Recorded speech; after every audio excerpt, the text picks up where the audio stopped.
think outside the box, if you will. I mean, go there, go off campus. Let's think this through. And sure enough, that's where the Mustang was born. When it finally hit, it took the country by storm.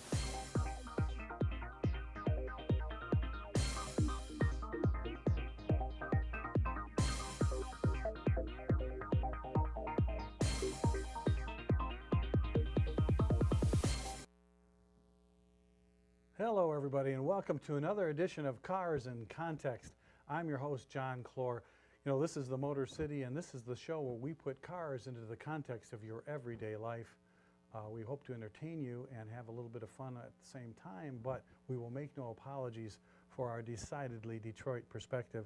Today we've got a show for you that'll talk about your trip around town, your trip across the country, and how it's impacting your wallet. In fact, we're going to talk today about the dirty little secret behind toll roads. And all across the United States, there's all kinds of initiatives to start putting tolls on the roads that we drive on every day. These are roads you've already paid for, and your gas tax is already paid to upkeep. But you know what? The government's got a new idea on how they're going to pay for things, and we're going to unleash that little secret on you. And to do that, we've got our own automotive expert, the guy who founded and edits thevirtualdriver.com. We're talking about Chris Sawyer. Chris, thanks for coming. away. Thanks for coming on. Carsincontext.com is the place where I'd love to have your blog. Unfortunately, thevirtualdriver.com is the place where you do all of your wonderful work. And we're looking forward to what you're going to share with us about toll roads and some of the things that the government's getting into as far as privacy goes and restricting us goes. And we're going to have a very interesting show. But before we do that, folks, it's time to find out what's in the news. So, Chris, I'll start it off, and I'll ask you a question, and to you folks at home. Folks, do you remember the Ford Escort? Yep. All right, the Ford Escort is back, except it's not in America. That's right, seems Ford has resurrected this wonderful little nameplate, which we all remember from back in the day, and it's on a brand new contemporary sedan. It would be called a compact, I guess, and it's going to go on sale in 2014, but folks, you cannot buy it here. You can only see it in China, where the small car nameplate remains, Ford's calls untainted. You know, Ford showed this car described as a concept at the Shanghai Auto Show, and they said the Escort will go into production. It's not a concept. This car is what it's going to look like, and it'll only have maybe some minor changes. Car? Yeah, and underneath though, they say the mechanical package is borrowed from the second generation Ford Focus, which is the previous one that we had here. Okay. But you know, Which so that explains why it's smaller. and it can be made cheaply because it's technology that they've had for a while. But it's untainted, huh? It's untainted. Unlike that You know, dog and cat food they sent us. That's right, or their drywall, or their toothpaste. Amazing. Why does Ford believe that the Escort? I mean, there were some things with thick film ignition. There were some recalls. The cars, you know, but every car's had that. Exactly, and you know, look.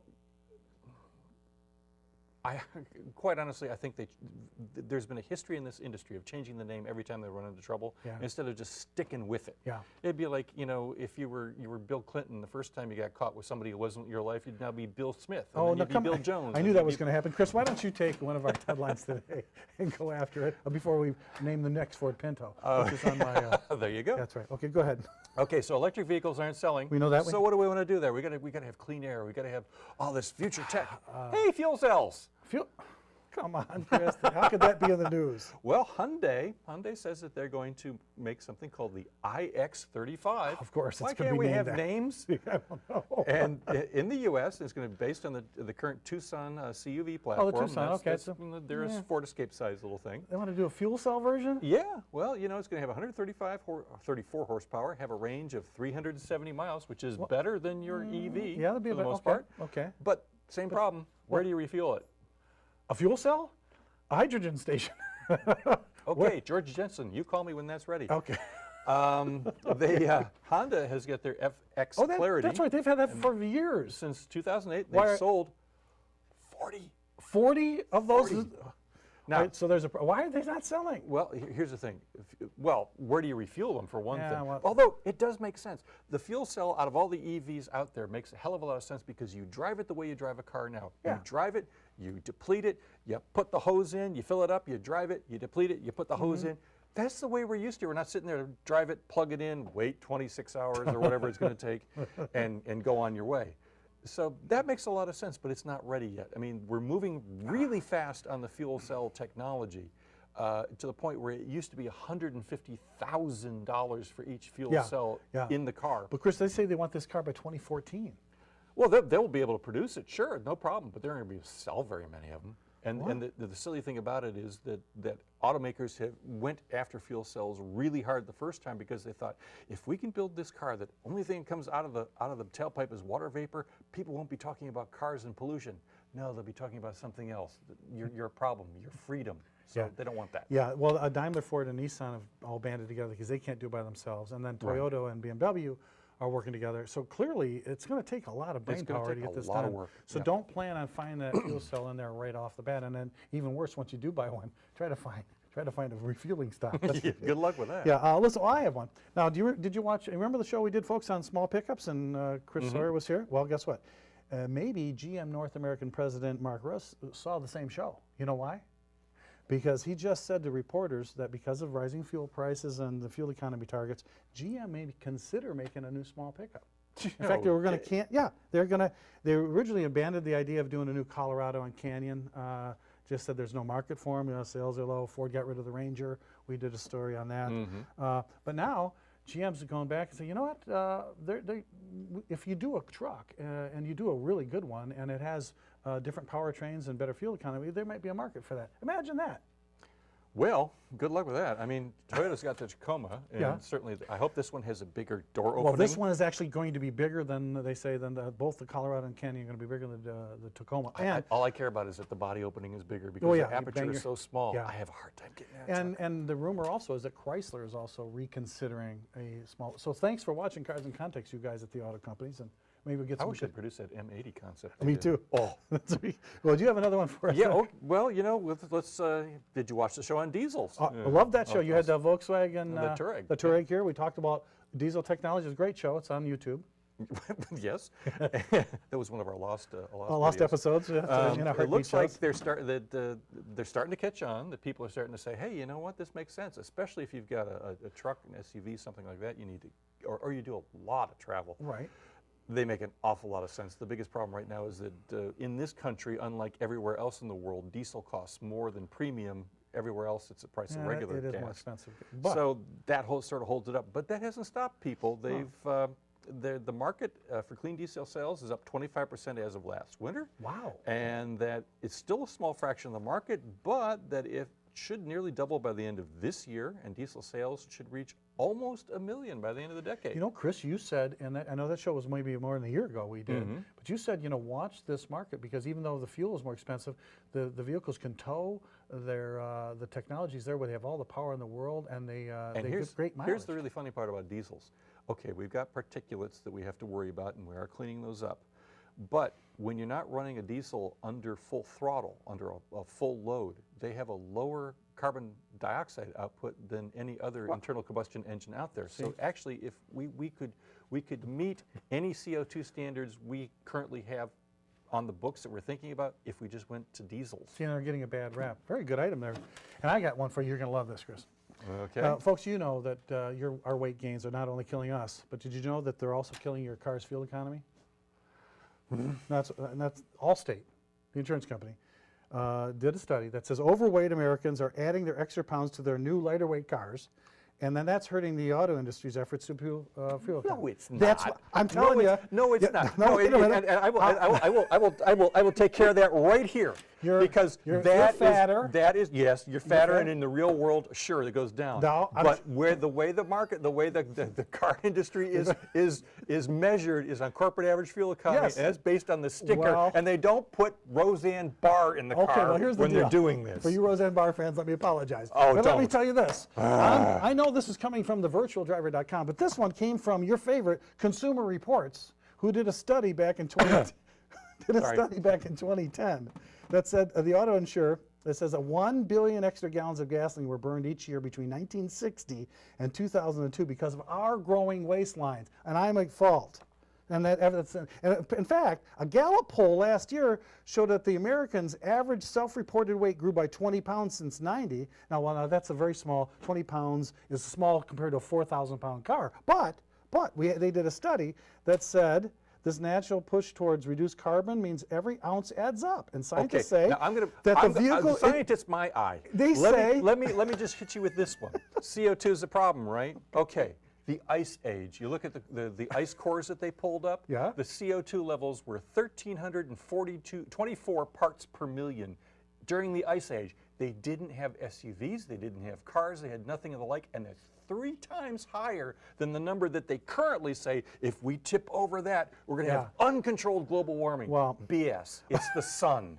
Well, vehicle fuel economy, if it drops as much as 2% for every 100 pounds, folks, go on a diet. Do your car a favor. No, I like to eat. All right, for me, rather than me going on a diet, I'm As just I tell anybody who looks at me on this show, Yeah. you know, the camera puts on the 10 pounds. Yeah. I'm not telling you how many cameras are on me, okay? well, That's all there is to if it. you want a better solution, take your hockey equipment and the patio blocks out of your trunk. You'll save the space. Absolutely. All right, well, we'll get back Or the to body. We'll put Chris in the driver's seat for the topic of the day on the toll that toll roads are taking on our wallets right after this message. Come on back.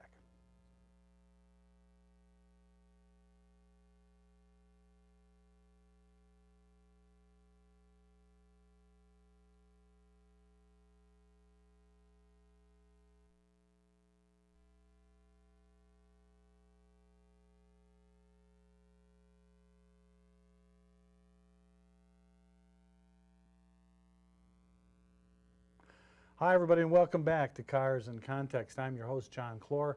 Today's show is going to be a story about what impacts your wallet when you go on vacation and travel across the country. Luckily for us Michiganders, we don't have this problem as of yet, but it is going to be a problem. So we brought in our expert, Chris Sawyer, founder, editor, thevirtualdriver.com, my favorite blog in all of the World Wide Web. Chris, this little topic today is one that really peeves me personally. And the reason I say that is because I think by the time we end up with this discussion, it's going to be much broader than just the fact that if you go on a road or you go on a highway, the government wants to get some money out of your pocket for using a road that you'd paid for with your federal tax dollars and you've paid for with your gas tax, and they've decided to tell you otherwise. And we're here to tell the dirty little secret about toll roads, folks. And let's start at the beginning, Chris. You know, back in the day when cars were only owned by rich people, and only the wealthy had them. Was that the 1%? The 1%. That was a good idea to have a toll road because roads were just mud. Right. And so some entrepreneur would say, hey, look what I want to do. I want to get a team of people. We're going to put boards down, and you pay me a few bucks. We'll make a turnpike, and you can drive this next stretch for no flat tires, and you give me a couple, whatever it was. And turnpikes made sense, and they still do make sense because you're paying for them with the tolls. Right. They shouldn't be getting federal highway dollars or even state highway dollars at that point because they should be paying for themselves. Otherwise, get rid of the toll. But, you know, as you guys know, Mr. Henry Ford decided for the $5 a day wage, a 40-hour work week, he thought maybe cars should be afforded by everyone instead of just rich people. So the Model T came out and everybody could buy one, and we all started driving every which way, even when there weren't roads. So we started building roads like crazy, and we soon realized that roads were something that the government needed to be involved with. We had the Lincoln Highway. My favorite is Route 66. Every time I go down the interstates, I try to break off of the interstate to get back on the old Route 66. I hate to say I've never been on Route 66. That's worth paying for, but the problem is just getting there is going to cost you some tolls. And as you go into other states, everybody knows about the Ohio Turnpike. You've been to the Pennsylvania Turnpike, but as you go down south into the Southwest, there's a revolution taking place about toll roads. And the reason we're bringing this up today is because we need to get to the bottom of what's happening with the latest things that are happening in Arizona. We all know about California, Chris. They had, you know, folks, you had high occupancy lanes in California for years because of the massive traffic jams, right? And you couldn't. The idea was, we'll make a special lane for people that have more than 2 people in the car, 2 or more, so you can drive in the lane. You can see by this picture that there's no traffic there. But if you're driving by yourself, But there's the problem, John. What? There's no traffic there. It's not being used. well, It's not people being didn't want to drive utilized. with somebody else because they were. And what talking did they do? They got mannequins and blow-up dolls and everything else, and they put them in the car so that they didn't get a ticket. Okay, well that's true. Don't you know, they're No, like people trying so to escape from prison. Well, here's what has happened over in California. So now that they got this lane, which Chris has pointed out is useless, it doesn't really save anything. It doesn't work the way they intended it to because they're trying to force you into behavior that you don't want to do. Right. Well, Cindy and I go to her sister's in Virginia all the time, and they just put in a new toll road there. And what did it do? It made congestion worse. This is, I mean, I'm sorry. They don't have your best interests at heart. No, they don't. Or they This don't is care about the environment. Ronald Reagan was right. The 9 words you have to be most scared of are, we're from the government, we're here to help. That's right. You can study everything until you're blue in the face, and you know what? People will find a way around it, and scientists usually make things worse. And the government will find a way to make some money. So that's why we wanted to talk about what happened in California. They instituted the fast track system where they put a transponder on your car, and then as you drive down the highway now, you can use these lanes and pay for it. Pay for the privilege of using a lane that's maybe less congested. And then, so if you go past, say every few miles they put in a reader, and it charges your credit card some money. So now... Which would have made a lot of sense if they put in a new lane and they did this. Correct. But when you're taking lanes away from existing you're just infrastructure... making the traffic worse. Exactly. So, well, I don't think that that's not part of the reason. This is part they of... want you, because if you... This is behavior control. Right, they want you to get more of you into that lane so you pay more. Exactly. Now here's the nasty little secret about these systems. They can time you from one pay station to the next. And that means if you were going 56 miles an hour and then the speed limit was 55, they know exactly what time you should be there. If you get there early, you were speeding, you can get a ticket in the mail. You can get, and so you can get a... You know who else does this? Britain. Britain has cameras everywhere. They have more cameras per capita than any country on the planet. In fact, than the 3 top countries below them on the planet. Well, I don't want you to get me started on cameras because we're going to do but a whole it's show same, on the red light exactly. camera It is phenomenon. the same idea that they can tell you exactly how fast you're going, where you should be, et cetera, et cetera, et cetera. Here's the thing. Speeding is not by itself the problem. What's the problem is that they are setting the speed limits too low. The number is, it's the 80% rule, and that is the speed limit should be set at the speed at which 80% of the drivers are going. And in Michigan, that's about 84.5 miles an hour, which is fine with me. But then they started this behavior modification business, and we're going to tell you what to do and how fast you should be going. If you look at Southfield Freeway, when it was put in the 50s, it was designed for 120 miles an hour. Have you ever gone 120 miles an hour down Southfield Freeway? Now, granted, we have a lot more traffic on it now, and I can say that I actually have done that, but I won't tell you when, or when I will do it next. Could have been an hallucination, officer. It's very possible. But the roads are designed for higher speeds. But understand, they were built in the 50s, and the cars not only are the roads more capable now, the cars are so much more capable. The drivers aren't. Well, and in Germany on the Autobahn, the reason why there is no speed limit, you drive to the right as you go slower. No. There's a speed limit on the Autobahn. Most of the Autobahn has speed limits on it now because the Greens came in and said, you know what? You're killing the forests. You're killing the forest because of this. Well, now, granted, there are some parts that are still unregulated, and if you get to Germany, you can drive on the unregulated Autobahn. All I can say is, do it. It's worth it. Now, here's what's happening. This little idea of tolling you, charging you for driving on our roads that you paid for with your money already, is going to Arizona. Now, Arizona, the people there are so upset. They're going to take every freeway, the 10 and the 101 loop, everything coming in and out of Phoenix, and make it a toll road, so you have to charge your credit card to just drive on it. Now, your tax dollars paid for that interstate highway system. We might mention, by the way, that when Mr. Eisenhower went over to Europe, during the war. Eisenhower would be just... Yeah, he decided we needed an interstate. This is not American. We need a system of free roads in the United States. Well, yeah, but you know why? He wanted that system. The same reason the Germans wanted it, to move troops. To move troops back. Well, thank goodness. That's why the bridges are as tall as they are, because it's big enough that it would be able to get the missiles of the time underneath them. So that government action, if you will, creating our interstate highway system, was what gave us our mobility. And your freedom to move about is the #1 way to control a society. You know, back in the day, before we had cars, we grew up in a little town up in the thumb of Michigan,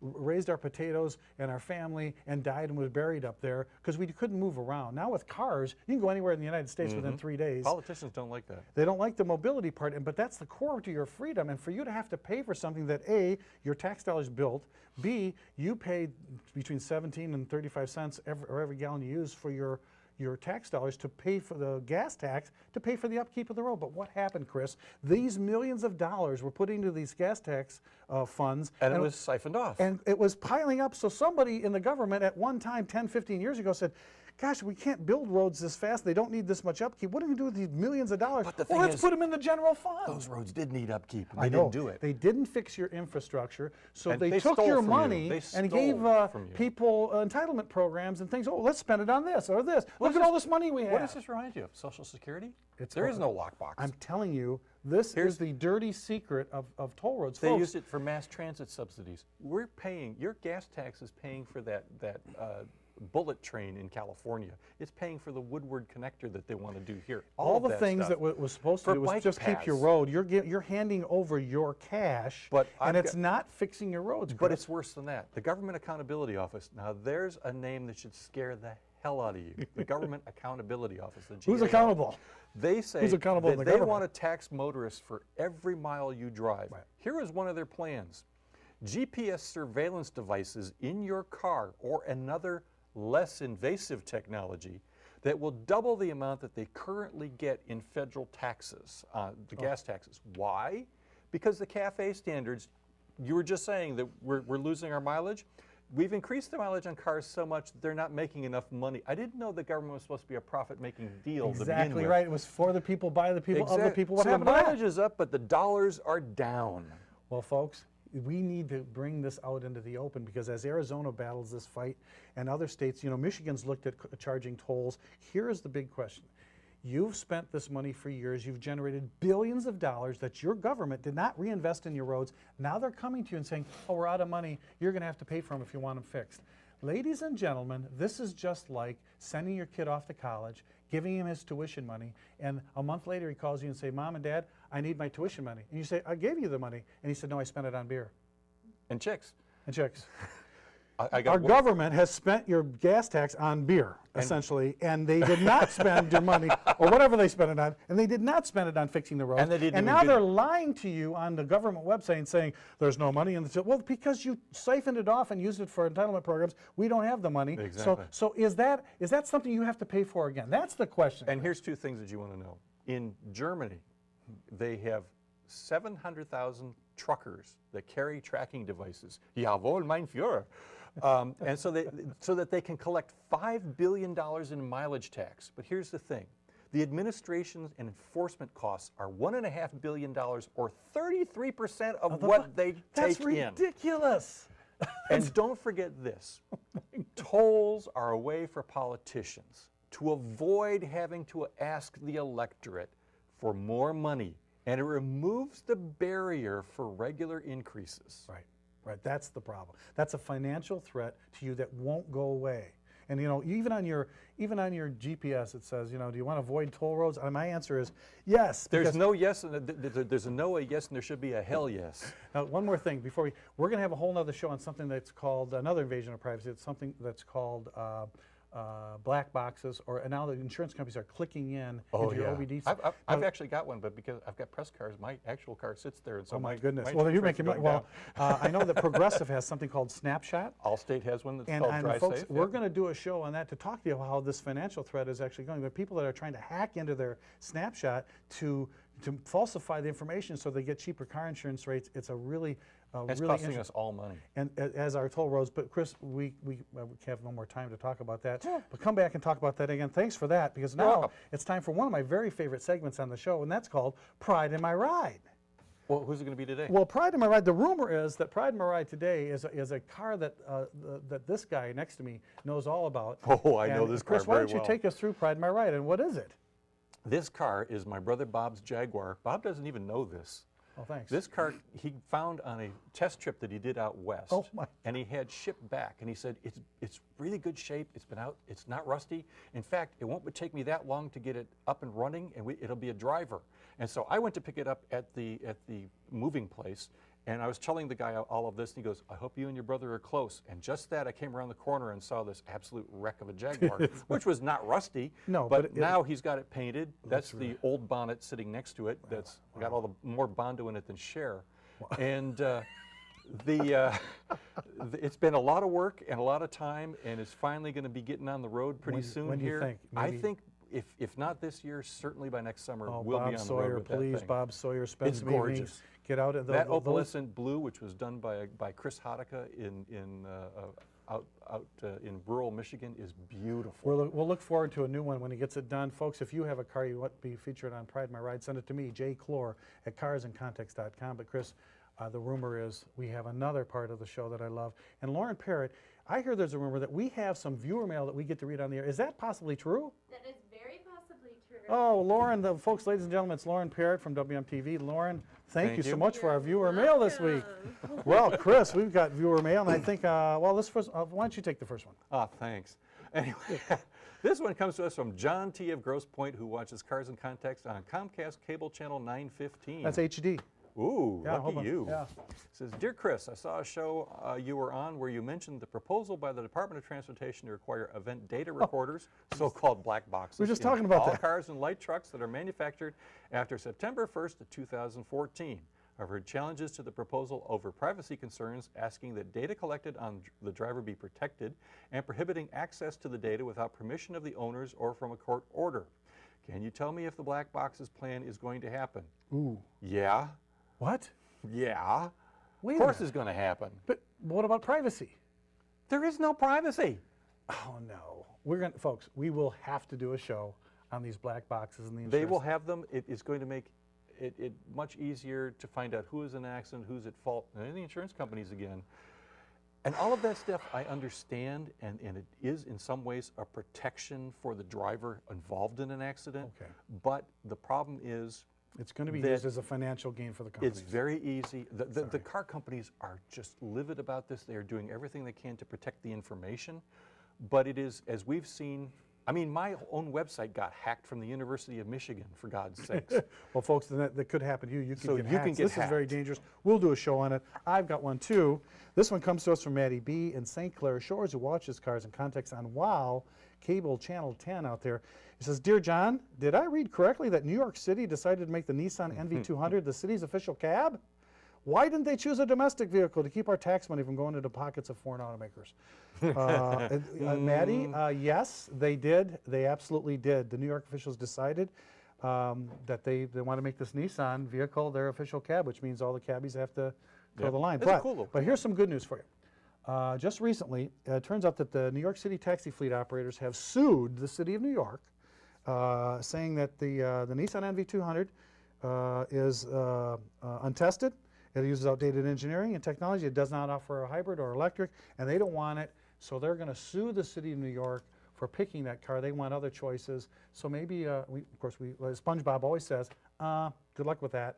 So we hope, we hope they succeed in that. If you have a question, ladies and gentlemen, that you'd like to see read on the air on Cars in Context, send it to me, jclor at carsandcontext.com, and we'll be sure to get it on the air. Chris, we're out of time again. Another great jeez. episode. Every time we have a show, we have topics we have to get next time, but thanks for Gotta get an coming in. hour-long show. I know. Folks, you can catch Chris Sawyer on thevirtualdriver.com, the best automotive blog on the internet. And if you've missed an episode of Cars in Context, go to Cars in Context TV on YouTube or call the War Memorial for a copy of the show. We appreciate you spending time with us. Remember, knowledge is power. So until next time, I'm your host, John Clor. Thanks for watching.